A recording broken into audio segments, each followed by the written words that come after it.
Hello and happy Friday.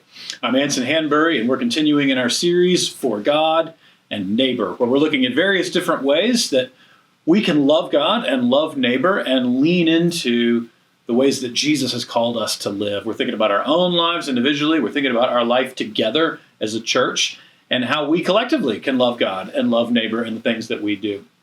This week, we're coming to a new teaching of Jesus where he shares a parable about investing. Investment is one of the most important economic principles that we live by. As you grow up as an adult, live a bit of life, you realize the power of investments is really something that can change our lives, especially in the long run. So understanding where to invest, how to invest, where and how to look for return on our investment is one of the most important lessons we can learn, especially economically as we grow up and go through life. Well, in God's economy, the kingdom economy, investing is no less powerful. In fact, maybe it's more powerful. And Jesus gives us a parable to teach us about the power of investing and where and how to invest. So in Luke 19, we see this story where he gives 10 minas to 10 servants, 1 mina per servant. And it's this picture of what they do with their life and how they invest it and how that goes when Jesus comes to give an accounting of what they've done with their life.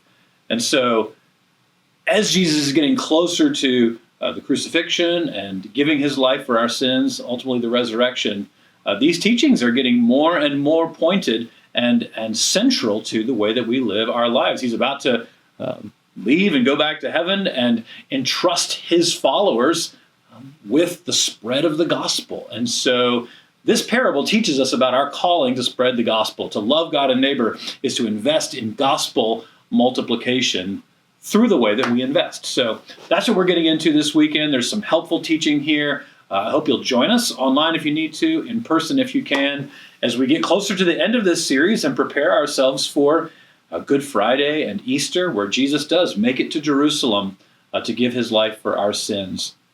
But for now, we're looking at these important sets of teachings that Jesus gives us for how we can live our lives in between the time where he gave his life and when he comes again. I hope you'll join us as we dig in together. But until then, have a great weekend, and I hope to see you soon.